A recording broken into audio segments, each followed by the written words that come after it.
நேரடியாக பதில் சொல்ல மாட்டார். ஒரு வன்னியர் அமைச்சரை வச்சுதான் எனக்கு பதில் சொல்லுவார். ஏன்னா அவங்களுக்கெல்லாம் தைரியம் கிடையாது. ஸ்டாலின் அவருக்கெல்லாம் தைரியம் கிடையாது. அவரோ துணை முதலமைச்சர் பேர்லயோ வேற என்னமா இந்த அமைச்சர் பேர்ல வர மாட்டாங்க. ஒரு வன்னியர் அமைச்சர் பேர்ல எனக்கு அதுதான், இதுதான் ஜாதி அரசியல். ஆனா கேட்டா நம்ம ஜாதி அரசியல் பண்றோமா? கேடு கட்ட அரசியல் அதெல்லாம் திமுக பண்றது. இன்னொரு 108 இருக்கு. இப்போ அடுத்த 108வது நாள்ல தமிழ்நாட்டை விட்டு திமுக அரசு விரட்டி அடிக்கப்படும். அடுத்த இன்னொரு 108 நாள்ல தமிழ்நாட்டில் தேர்தல் அறிவிக்க இருக்கின்றார்கள்.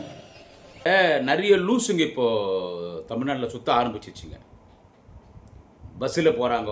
சுந்தரா டிராவல்ஸ் பஸ்ஸில் ஒருத்தர் போகிறாரு. மொத்தம் 41 பேரை சாவச்சாம்பார். ஒரு கொலகாரன் விஜய், அவன் ஒரு பஸ்ஸு. அப்புறம் நயினார் நாகேந்திரன், அவர் ஒரு பஸ்ஸு. இந்த லூஸ் ஒத்த அன்புமணின்னு சொல்லி அந்த பொட்டி மணிக்கு நல்ல ப்ராடு பையன் 420 420 840 கேப் மாதிரி முள்ள மாதிரி முச்சோக்கி ஜாடு மாடு பாடுகா பாடுஸ் லக்காடி பையன் அந்த அன்புமணிக்கிறான் இல்லை, அவன் ஏதோ விடியல் மீட்பு பேரணின்னு போனான். அவங்க அப்பா ராமதாஸ் நல்லா கேட்டார். என்ன கேட்டார்னா, என்னடா இங்கே விடியல் பறி போயிடுச்சு தமிழ்நாட்டில், ஏதோ 1-2 குறை இருந்தால் சொல்லிட்டா உடனே முதலமைச்சர் திரு மு க ஸ்டாலின் செஞ்சு கொடுத்துட்றாரு. என்ன இங்கே விடியல் பறி போயிடுச்சு, நீ விடியல் மீட்பு பேரணி போகிற மயிர குடும்பத்துக்கு போகிற ஒரு யோகியனுக்கு பிறந்த ஒரு அயோக்கிய அன்புமணி டாக்டர் ராமதாஸ். இப்போ இவன் இந்த 100 நாள் சுற்றினான். யார்? அன்புமணி சுற்றினான். இந்த 100 நாள் சுத்தத்தில் என்ன பேசினான் அன்புமணி உருப்படியாக சொல்லுங்கள். ஜாதி, வன்னியர்களுக்கு திமுக விரோதி, வன்னியர்களுக்கு திமுக விரோதி, வன்னியர்களுக்கு திமுக விரோதி.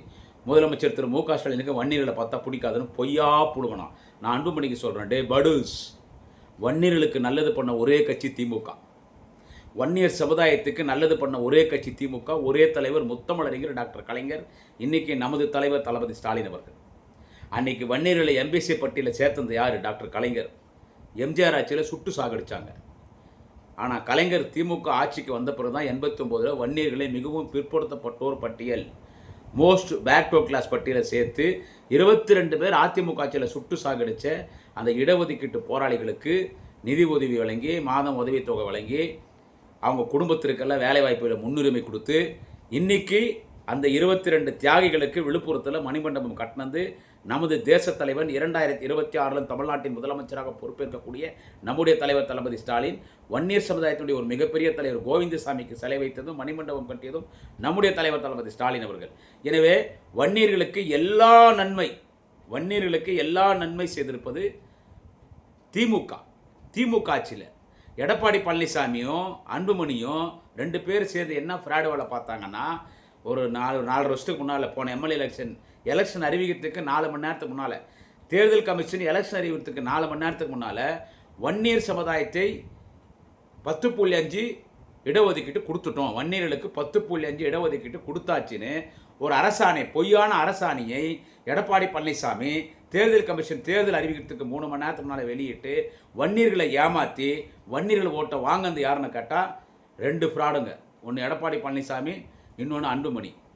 நம்ம ஆட்சிக்கு வந்தோம், கோர்ட்டுக்கு போனோம், ஜாதிவாரி கணக்கெடுப்பு நடத்தாமல் எப்படா நீ வன்னியர்களுக்கு 10.5 கொடுத்தேன்னு கோர்ட்டில் அதை தள்ளுபடி பண்ணிட்டாங்க. இப்போது திமுக வன்னியர்களுக்கும் துரோகம் பண்ணிடுச்சுன்னு இந்த பொறுக்கி புறம்போக்கு போய் அன்புமணி பேசுகிறான், ஜாதி பேசுகிறான், வன்னியர்களுக்கு நாங்கள் விரோதி என்றான்.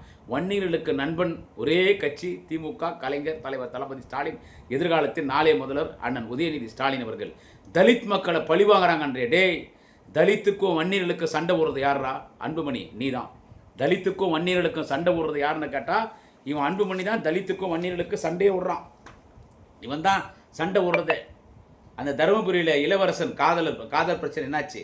அந்த ஒரு வன்னியர் சமுதாயத்தின் பெண்ணும் ஒரு தலித் இளைஞனும் காதலித்ததில் அந்த தலித் இளைஞனை இவனுங்களே கொண்டு போட்டு அதில் ஜாதி அரசியல் பண்ணி அதில் எம்பி ஆனவன் தான் யாருன்னு கேட்டால் இந்த அன்புமணி. இவன் இப்போ 100 நாள் விடியல் மீட்பு பேரணி போயிட்டு அடுத்து இன்னும் 108 நாளில் இந்த ஆட்சி தூக்கி விசிறடிச்சிடணும். யார்? இந்த புறம்போக்கமை அன்புமணி சொல்கிறான். டே அன்புமணி, நீயே எம்எல்ஏ ஜெயிக்க மாட்டேன். என்னது? நீயே எம்எல்ஏ ஜெயிக்க மாட்டேன். உன்னை செருப்பால் அடிக்கிறது யாருன்னா உங்கள் அப்பா. உன்னை செருப்பால் அடிக்கிறது யாருன்னு கேட்டால் உங்கள் அப்பா. அவனுக்கு அரசியலில் எந்த பக்குவமும் கிடையாது. ஒரு தலைவனுக்கான ஒரு மாண்போ, ஒரு தலைவனுக்கான ஒரு தகுதியோ அவனுக்கு எதுவுமே கிடையாது. என்ன மாதிரி ஒரு யோகியனுக்கு பிறந்த அயோக்கியன் எந்த அப்பனாவது என் பேருக்கு பின்னால் என் பேர் போடாத சொல்லியிருப்பாரா யாராவது? ஆனால் ராமதாஸ் சொன்னார், டே அன்புமணி, ஒரு அன்புமணின்னு போட்டுக்கோ, வேணா என்சியில் வேணா யூஸ் பண்ணிக்கோ, தெரிஞ்சோ தெரியாமல் எனக்கு பிறந்துட்டேன்.